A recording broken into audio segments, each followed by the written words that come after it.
To wrap up our first season, we're putting together some compilation episodes featuring all of the guests with whom we've had the honor of speaking this year. With every guest, we've explored what it means to be a good wheel at 3 levels: the individual, the interpersonal, and the communal. What goes into showing up as a good wheel for ourselves, for our relationships, and for our communities? We get to tap into the different expertise and personal experience of each guest to consider these questions from many perspectives. You're listening to the Be a Good Wheel podcast, the show where we explore what it means to be a good wheel by digging into scientific research and personal stories about human potential and performance. I'm your host, Amber Pierce. The major theme this season is how mindset pertains to growth. In our very first interview, we heard from Olympic gold medalist swimmer Summer Sanders. At the age of 15, she came within 27 one-hundredths of a second of making the Olympic team. Was it a huge success that she came so close? Or was it a disappointment to fail to make the team? How she interpreted that experience set her on a trajectory of growth. I got third by 27 one-hundredths of a second. So I sort of joke about it, but it was basically like just lead press on nails on one hand and just like a tiny bit touching the wall, like just a millisecond before I did. A lot of people looked at that moment in my life at 15 as a big failure, but it wasn't. I was not expecting to even make the finals in that event. So the fact that I was standing up there with 7 other amazing swimmers and that I was included in that mix was like mind-blowing for me. So it wasn't a failure. It was a huge stepping off point and growth point for me, and certainly lit my fire for the next 4 years. So I think that inspired me to work as hard as I did. I started swimming when I was 4, and I started on year-round swimming when I was 7. So by the time I was 15, I was 8 years into it. And anybody who knows swimming knows that we overtrain more than any other sport. So my Yes. longest race was 4 minutes and a half, like 4.5 minutes, 4 minutes and change. And, our workouts were 2.5 hours twice a day. So none of it really makes sense. They've gotten smarter with their training now. But back then it was like I was at the tail end of that idea of the more time you put into the pool and the harder your workouts are, the faster you're going to be at the end of the season. And that's shifted quite a bit.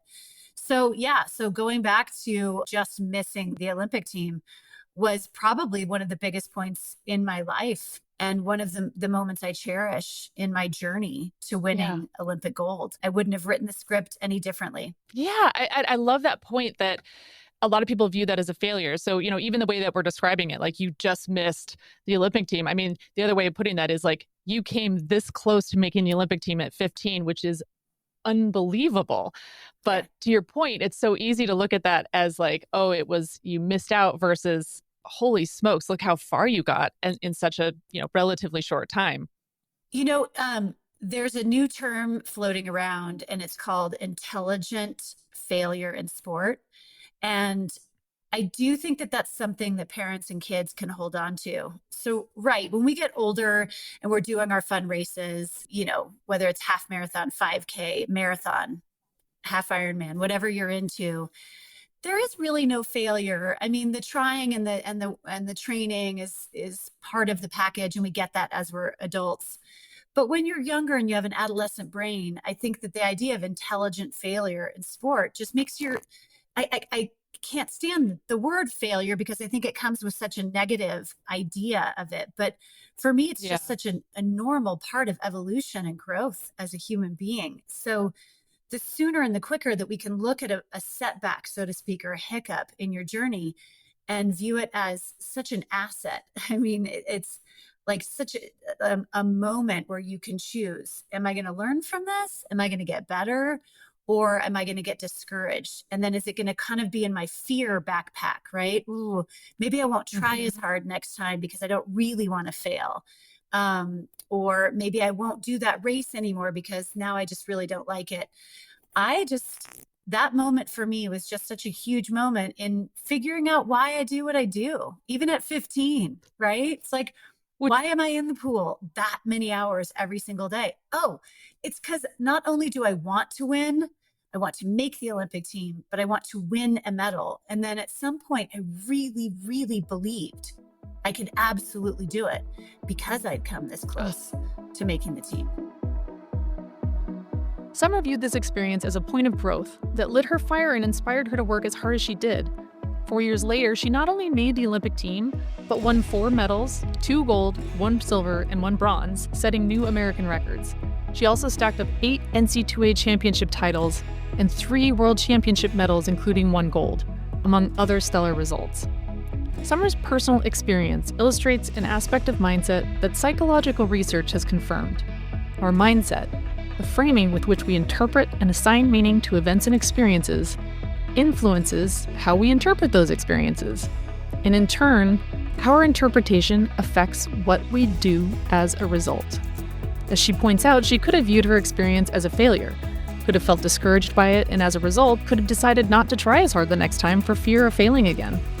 Instead, she framed the experience as an opportunity to learn and grow, which inspired her to work even harder and eventually succeed. Dr. Omid Fotui, a professor and researcher in social psychology, walked us through exactly what the research has found about this connection between mindset, behavior, and outcomes.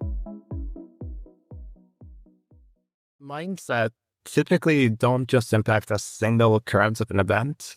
What matters is not how your mindset predicts whether you, persist a little bit longer on one test. What matters is that it's the repeated application of mindset across time and many situations. Because you're right, mindsets are actually not fixed. And as we go back to the original definition of mindsets being our brain trying to make sense of the world, then there's also this recursive process.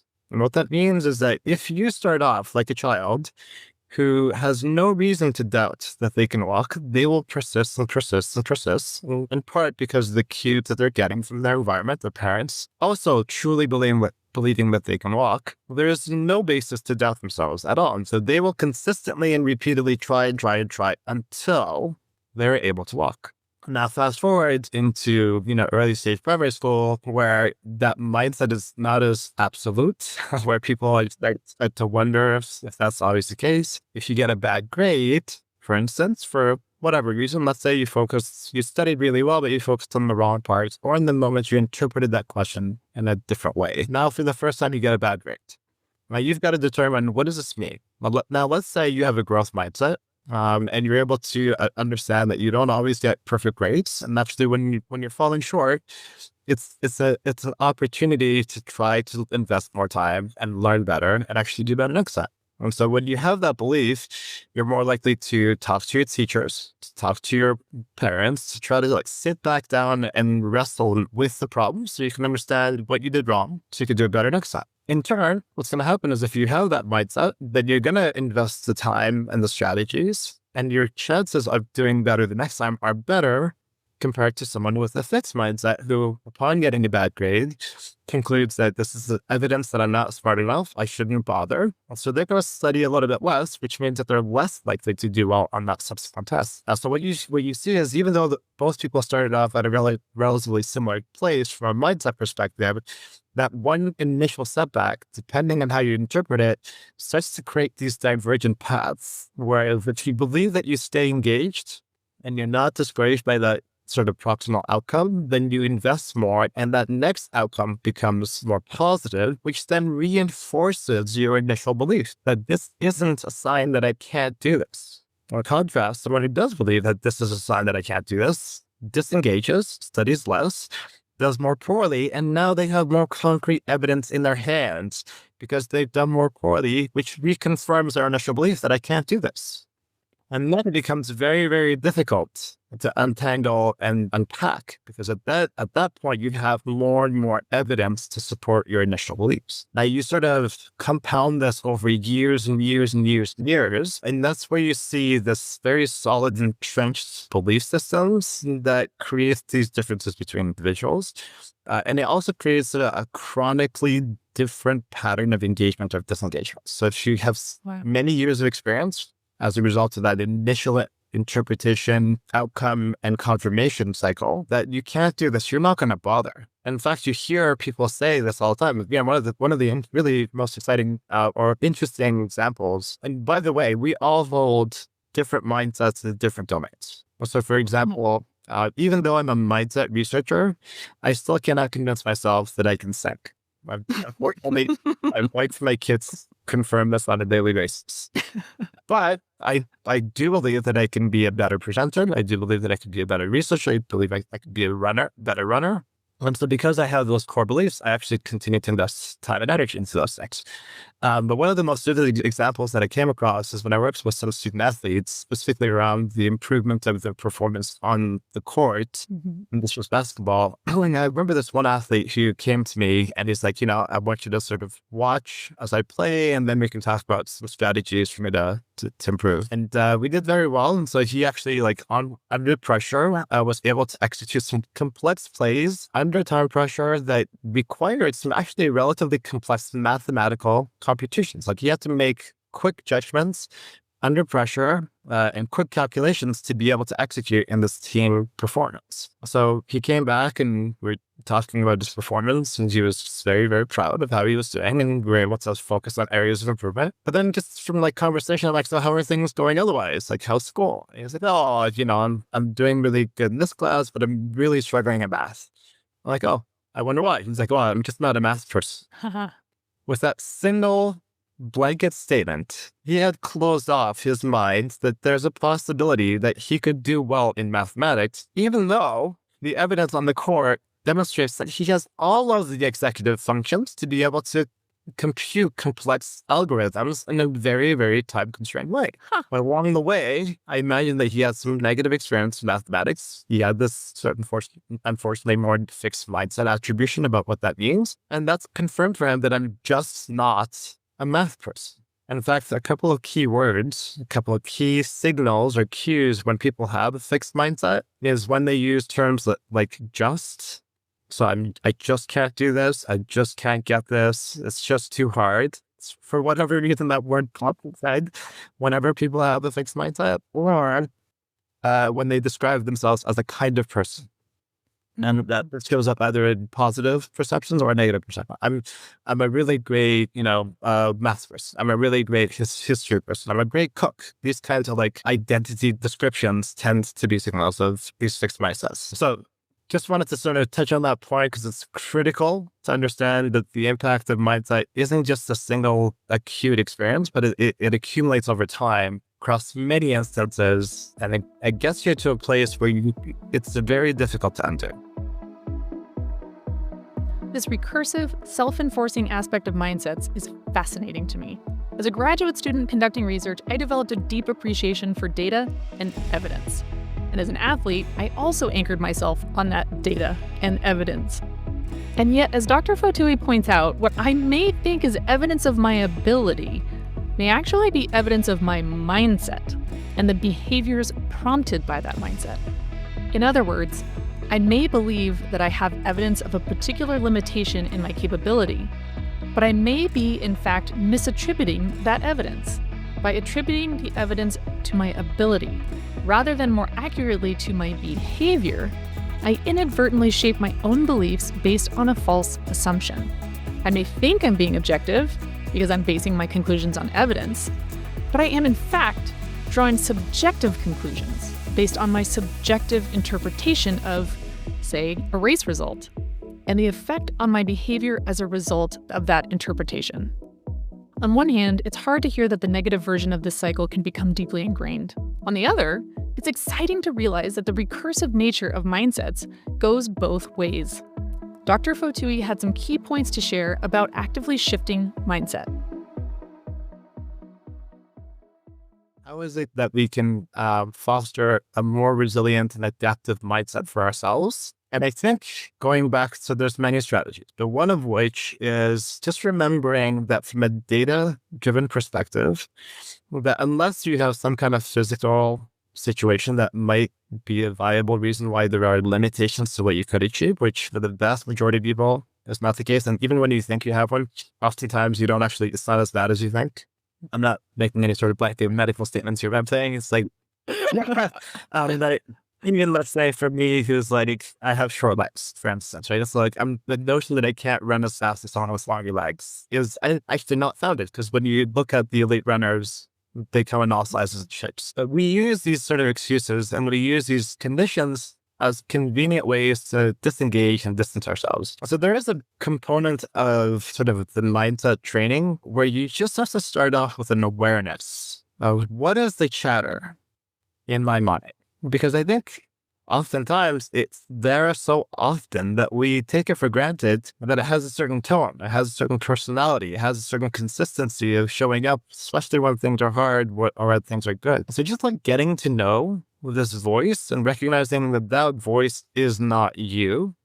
It is part of this sort of mechanism to try to understand the world in which we navigate. And so it's the personality, it's a component of our meaning-making machine, but it's not you in its entirety.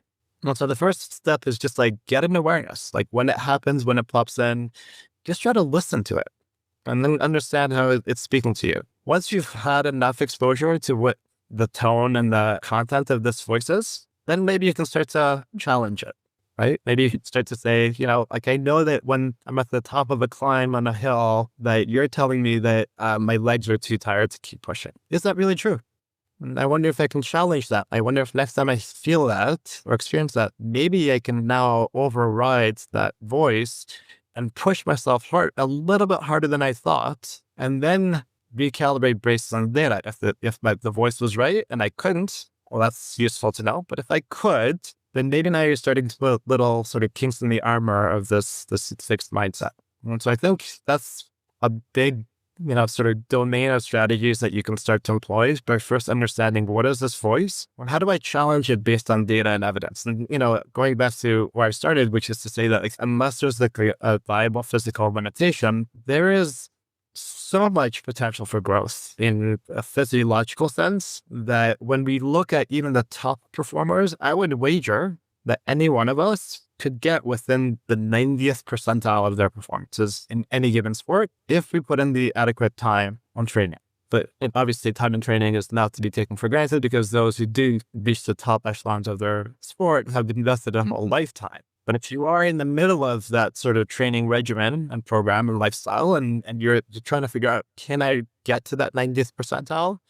I would wager that you can if you follow the same kinds of historical training programs that those athletes have. So I think A is like, be aware. B is try to like find ways to challenge it. And then C is like, also recognizing that with mindset, it often pops up when things are hard, but you also have to try to create counter evidence when things are good. So when you do achieve a good outcome, like let's say you're able to achieve that milestone performance that you were talking about for the first time. Sometimes what people do is they discount that. They say, okay, this was just a fluke. It was an easy course. No, nobody else is competitive enough there. But that's one of the ways that our brains actually fail us in a pretty consistent way. And one of the analogies that I love, and I'm, the sport that I spend most time doing is running. But the fascinating observation from running is like, especially if you're in a race, while you're running, especially a longer race, after about 10, 15 minutes, you're kind of going to settle into a pace. And at that pace, there's going to be a group of runners around you who are typically at a similar pace. And so you're typically around these people that you're hanging on to, trying to like match their pace. But from time to time, what happens? There's a person that comes from behind you and they pass you. And then another person comes from behind and they pass you again. And then you're like, okay, I'm hanging on with some of these people, but then there's people passing me. And then even as you keep going, some of these people you're hanging on to just take off as well. And so you only have the eyes for the people who are in front of you or passing you. And so our brains, because of that, especially when we strive to achieve greater things than we have in the past, we're always looking and comparing ourselves to those who are better than ourselves. Yeah. It's only the eyes for what's in front of us. Oftentimes, it's the people passing us. What we don't recognize is when we pass somebody, because all of a sudden they're out of our field of vision. They're no longer part of the evidence that tells us that we're doing well. We also don't see the vast, huge groups of people who are behind us because we never started there or we passed them very early. So recognizing that our brains do have a bias for negativity, and when we're in competitive domains, we tend to strive to meet up or achieve at a higher level compared to those who are at that higher level. So comparatively, actually, we're set up to feel pretty all the time. So I'm not sure. Swearing on the podcast, you can add that. Yeah. But being able to recognize that again and sort of give it the empirical basis to realize that this is not really a true and comprehensive reflection of how I'm doing helps to recalibrate the sort of mindset calculation that happens in our minds, unconscious to our knowledge. Make the effort to become aware of this internal chatter that shapes and is shaped by our mindsets. Then challenge those thoughts, not only by refuting negative interpretations, but also by reinforcing positive ones. Give yourself full credit for your successes. Celebrate your wins. Allow for both positives and negatives in this mindset calculus, so you can move away from a negative bias toward a more balanced viewpoint and hopefully toward a growth-oriented mindset. Another strategy Dr. Fotouyi mentioned is to focus on process over outcomes. This was an idea Elliot Jackson brought up in our second episode when talking about one of his early experiences as a professional downhill mountain biker. There was this moment where I got a podium at Crankworks Rotorua. So Crankworks like a festival. And at the time that year was really competitive. So like a G. Atherton and Sam Hill and Luke Bruni, like a lot of the World Cup athletes were there. And I got second. I remember going on the podium and I was super happy. I remember walking off the podium. I was like, kind of feel like I did just a couple hours ago. Like nothing's really changed. And I was like, I feel like this is supposed to be the moment that I've been working toward. This is supposed to be what I love more than everything. It's like standing like, on the podium and beating people and stuff like that. And so I think it was kind of that, which was like, I think in most things you have a carrot and a stick, but you just normally don't catch the carrot. And so I like caught the carrot and I was like, well, this is not the right carrot. I'm doing this for the wrong reasons. Like, it doesn't taste nearly as good as I thought it was going to. So I felt like after that, I kind of explored like, what is the more sustainable source of motivation? And I think for me, I realized that it was just this pursuit of like mastery, I think, where mastery in a sense, not in a sense of like, I want to be finished, but mastery in a sense of like, I would go to New Zealand to train every year. And how do I just get more perfect?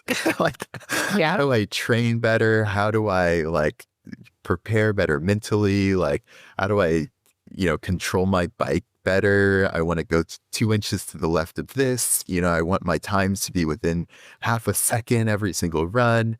And that was just so interesting to me, like just pulling the string to see how deep it would go.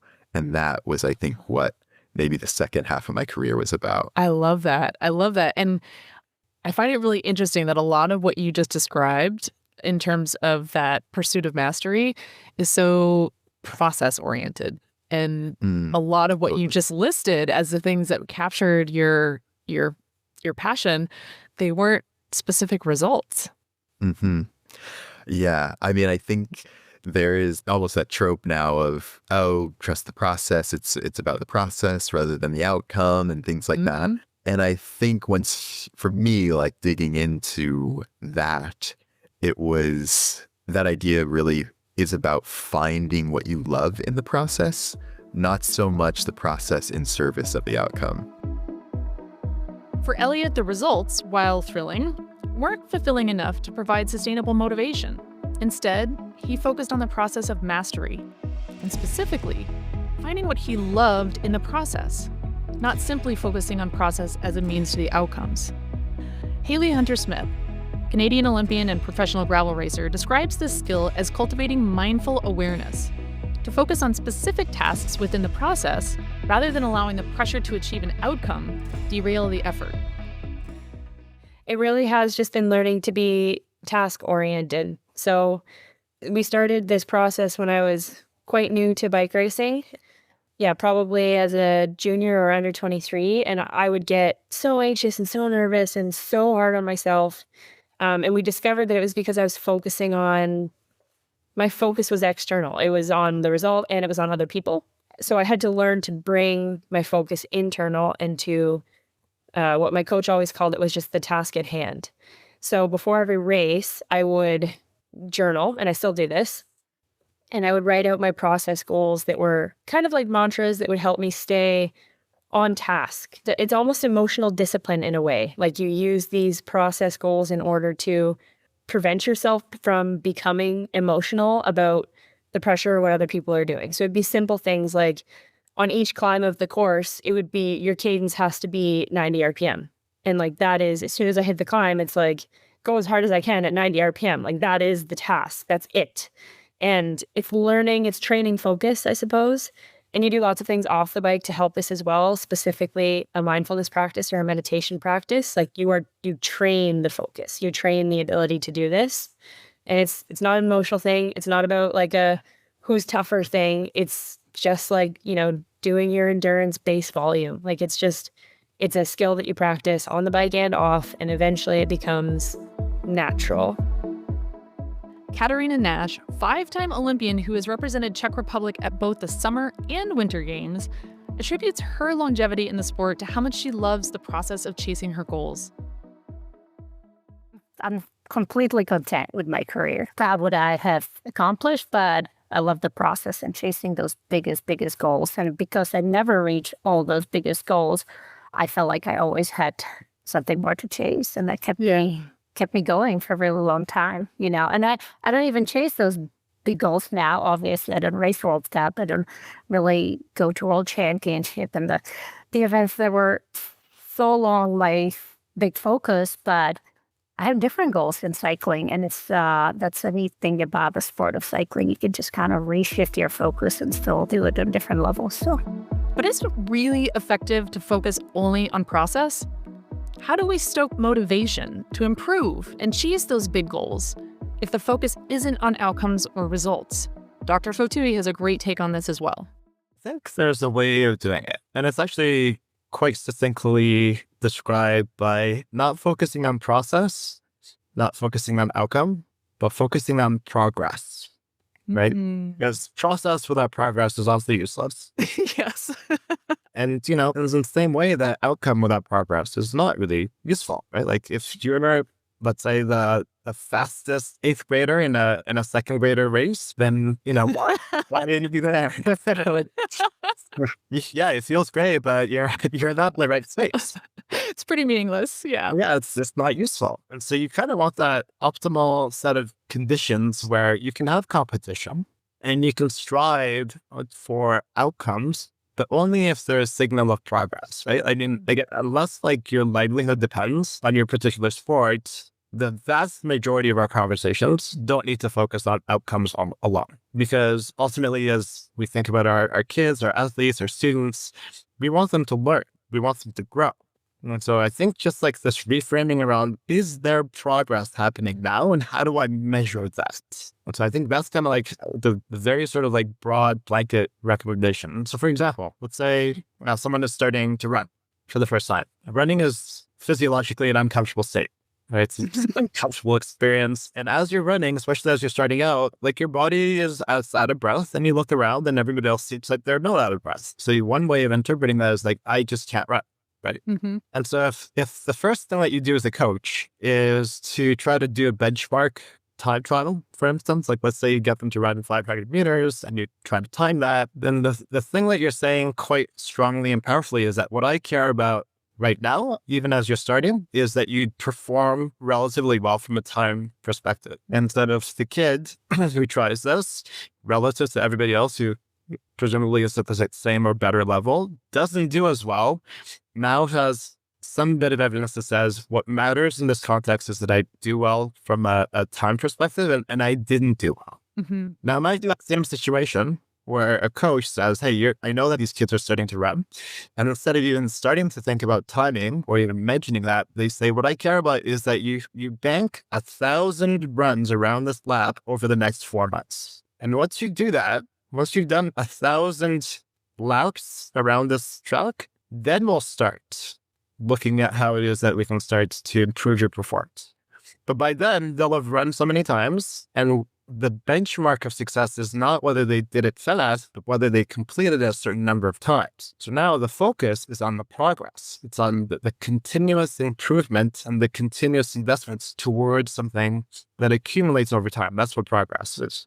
And so I think that's kind of like one of the powerful ways that we can sort of recalibrate, especially when our students or kids are starting out, is to recalibrate not around sort of these like objective relative benchmarks that we compare ourselves to others, but around the effort that we put into things and the repetition and the process that leads to more clearly progress happening. Another example I think that also comes to mind is you can also, if you want to measure sort of progress and outcome, is instead of just focusing each single time on how it is that the kids do relative to each other, if you kept a log of how it is that they did across time, now you also have a different way of focusing on what progress means. It's not that you're needing to always be the best, because what actually happens is, as we all know, is in training, especially if you're training hard, even though you're progressively getting stronger, your body always feels weak.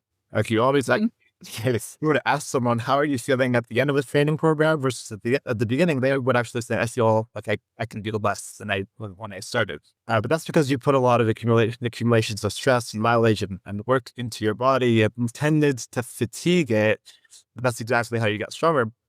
But if you had a clearer catalog of your performance across time, then you're able to see objectively that I am improving on these key benchmarks relative to me, right? Not relative to others, relative to me. And you can actually grasp that pretty easily. It's guaranteed. Like, it's just like you can't cheat a well-designed and executed training program. If you do it faithfully across time, it's guaranteed to give you results. But people don't see that. So as a coach, our job is to show that quite clearly to the individuals to see that they are making progress. Because really at the heart of what a fixed mindset is this core belief that I just can't do this and this will never change. But if you start to accumulate evidence contrary to that, then you show that people are getting better, they are getting faster, then they can also extrapolate into subsequent years and say, if I continue this, then this is where I'll be in about a year or 2 years, 3 years from now. How we frame things influences how we respond to them. How we respond affects whether we learn and grow from the experience, or if we disengage and shrink from the next opportunity. Becoming more aware of how we frame things, and specifically of the internal chatter that is constantly interpreting the events of our lives, is a huge step in being able to be more intentional about mindset. When that chatter is on autopilot and goes unexamined, we start to accept whatever framing or interpretation it offers up, whether or not it's true or even helpful. Stepping back to really see that chatter for what it is, to examine it, and to begin to challenge it is how you reclaim your agency. When I work with athletes on mindset, I often have them name their internal chatter, and I encourage them to pick a name that makes them laugh. For example, I named mine Regina, the queen mean girl in the movie Mean Girls. By giving the chatter a name, it becomes a character with whom you can interact. In other words, it reinforces the fact that this character's take is just their take and isn't always grounded in truth. The funny name also helps deflate the power of negative internal chatter. It's hard to take Regina seriously when I picture her as the character in the movie. It helps me distance myself from her negative interpretations, so I can be more aware of her words not as my reality, but as information to be examined and challenged. She usually shows up when things aren't going well, and when she perceives some kind of real or imagined threat. In that sense, she's on my side. She's constantly scanning for threat. Failure is a threat to my self-worth and identity, so she sees the potential for failure as a threatening possibility and loves to pipe up in moments where failure seems possible or imminent. The thing is, she's a blunt instrument. She's part of my limbic system, the part of my nervous system that is in charge of detecting threat to ensure my survival. This is the primitive part of my brain that makes me jump when I see a snake, only to realize moments later that it's a hose. That part of my brain is wired to react first, think later. If it were a snake, taking the time to decide whether it might be a hose could be the difference between life and death. Regina works the same way. Her job is a very important job. She is in charge of alerting me to threats so I can survive. She's on my side. She's just not always right, and it's up to me, my conscious brain, to examine the information she provides and to decide what to do with it. Creating her as a character helps me interact with her like a well-meaning but oft misguided assistant. Rather than believing everything she says, or getting angry with her and fighting her at every turn, I can engage with her constructively. Oh, hey, Regina, I see you've got a concern. Thanks for having my back. After considering your point, I've determined that this is a safe situation and we can relax. Keep me posted if you sense anything else. This way, I don't feel badly about myself for having negative interpretations, nor do I add in some layer of additional strife around wishing I didn't have to deal with a Regina. I can accept that her presence is a sign my brain is working as it should, and empower myself to decide how to respond to her concerns. This gets to that recursive nature of mindsets. By interrupting the habit of responding based on everything she says, I take the power back and can consciously decide how I want to respond. I take back control of that trajectory and can start to nudge it in a more positive direction. This process is a skill, and as Dr. Fatui described, practicing this skill ultimately comes down to 3 steps. First, become aware of the chatter. Second, begin to challenge the chatter. Third, aim to give as much weight to your wins as your losses. I'll add my own suggestion to think of a silly name for your internal chatter and consider having conversations with them. Instead of an out-of-control cycle that continues to reinforce itself, you can bring that cycle back within your control. It takes consistency and effort and isn't something you can change overnight, but it is an effort that is worth making. Not only can it shift your perspective from a fixed mindset toward a growth mindset, it can apply to other aspects of life. Elliot Jackson pointed out a great example of this, describing a similarly recursive cycle. There is this idea of like this vulnerability flywheel where after I stopped race, or like kind of my last year, I built this website that pulled a bunch of data and put them up. It's called like World Cup stats because the results were just on a PDF sheet that came out too late. So I was like, we should do this. We need something better. So I built this website. I'm just gonna go fix this whole thing and build it. All right, I don't. Well, yeah, right. Well, that was my software. That was my software engineering hat. My like super nerd, like 12 a.m. before a race, like on the computer. Yeah, because that's what most racers are doing at 12 a.m. before the race. Yeah. Sorry. It's amazing. I love it. But so like in the vulnerability thing, I think that the culture of mountain biking was like not super nerdy.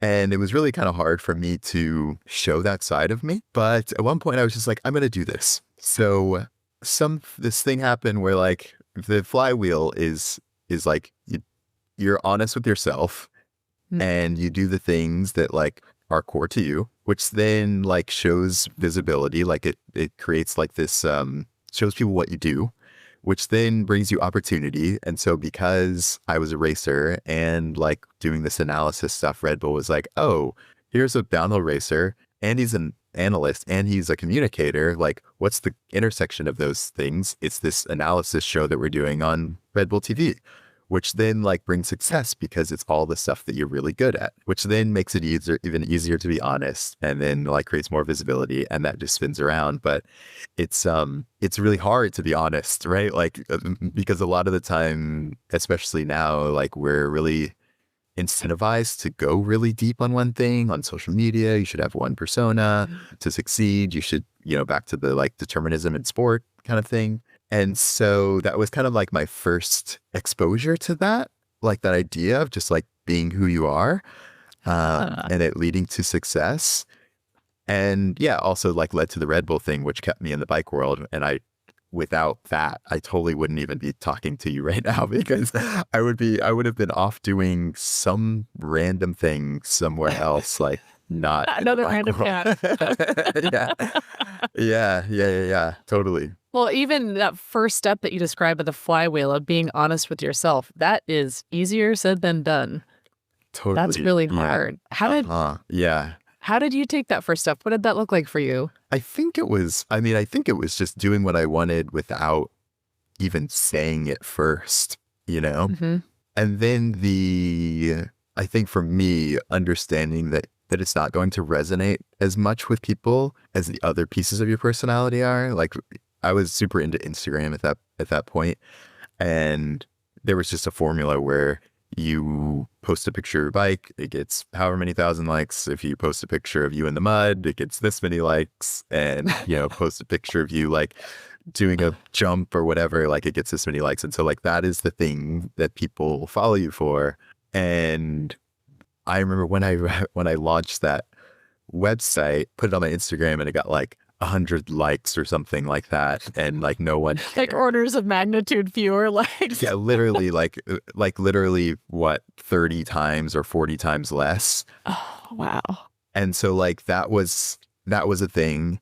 And then when I had put this little analysis piece on it where you could kind of see what people were clicking on, and people would come to the site and then like click one or two things and then leave. And I was like, man, I just spent like a couple thousand hours like building this thing, and like, you're not gonna explore around a little bit. Yeah, check it out. Yeah. And so I think it was not that I was deriving the value from likes, but it's almost just like, what feedback are you getting, right? Like, yeah, Instagram is just like some form of feedback. The people you talk to is some form of feedback, right? Like if I was programming, somebody would say something. If, I wasn't training or something like that, somebody would say something. And so it's not so much that like the way I valued myself was like on how many likes it did or whatever, but it's just like just little mini friction points. And so I think that's why the vulnerability piece, that's why being vulnerable is hard, right? Because as soon as you're vulnerable, not only does it open yourself up to friction and feedback that you're not maybe hoping for, but also it's in a place that you care a lot about. And so I cared way more about this website than like if somebody saw a picture of me and was like, oh, you have bad style. Like I was like, I don't, whatever. So yeah, like I think that piece of it was like probably the way that I kind of started to understand of like really going back to that process idea of what is the core thing that motivates me. If maybe it's this mastery piece of trying to make the best website and trying to, do the best broadcast or make the best YouTube series, and like that should be my North Star, and like showing all the pieces of me that need to be shown and doing what I need to do in service of the mastery component really helped me kind of get over that. In Elliot's example, the cycle isn't just about responding to feedback in a way that leads to more growth, but about allowing yourself to show up in ways that are true to you, regardless of how you think it will be received. When he picked up this project and put the website he had created out in the world, he embraced a core part of himself and risked sharing this facet of his identity publicly. It didn't feel great when he didn't get the feedback he had hoped, but taking that risk enabled an opportunity with Red Bull that not only allowed space for that part of himself, but celebrated and valued it specifically. Imagine he heard inner chatter that doubted whether making the website was even worth the bother. Imagine he heard inner chatter that the website was dumb and he should take it down when he encountered lackluster feedback. Imagine if he had accepted that chatter as truth and acted accordingly. Red Bull never would have seen it, and they probably wouldn't have known what a great fit he would be for the role. Just like the flywheel that drives a growth mindset, the vulnerability flywheel depends upon challenging the doubtful voices, challenging that inner chatter, and taking the trajectory of growth into your own hands. While this is a skill we practice as individuals, it's not something we have to do alone. Dr. Fotouhi emphasized the importance of building resilient networks and shared that part of his sense of purpose is to be part of and contribute to communities committed to growth. I could not agree more. It can be hard to challenge the inner chatter alone, so don't. Seek support. Find a buddy who wants to cultivate this skill and work together. If Regina says something particularly mean or difficult for me to refute, I'll check in with my husband or a friend. Is this really true? Sometimes it works better to hear it from someone else. Sometimes I need to hear it more than once or many times. This is a skill we can practice in relationship. Our inner chatter often interprets the actions of others without necessarily getting it right. Become aware of that chatter. Examine and challenge it. Check in with the partner or colleague in question. Hey, the story in my head is that right? checking in assumptions sooner than later can save a lot of trouble. So moving from the individual and relational levels to the communal level, consider how you can cultivate the practice in community with others. How can this practice help you build connection and belonging? Who can you reach out to for help in finding or creating communities committed to growth? Our mindsets have enormous power. They shape our beliefs, our behaviors, and our progress. They influence the mindsets of others. You wield this power every day, whether you're conscious of it or not. Becoming aware of this power and wielding it with discernment and intention is nothing short of transformational. Thank you for joining us for today's episode. We hope you enjoyed this review of some of our conversations from this season. If you missed hearing from any of these guests, I encourage you to go back and listen to their episodes. It will be time well spent. We'll have another compilation for you soon as we wrap up our first season. Be a Good Wheel podcast is produced by our wizard behind the curtain, Maxine Philovon. Maxine and I are already planning for season 2, and we'll share more about that on our Instagram page at Be a Good Wheel. Give us a follow, and if you appreciate what we're doing, please support us on Ko-Fi, where memberships get you access to extended video versions of each interview. Go to ko-fi.com for more details, or check the link in our show notes. Find all published episodes and sign up for our newsletter at beagoodwheel.com. You can also listen wherever you get your podcasts. Until next time, thanks for listening and thanks for being a good wheel.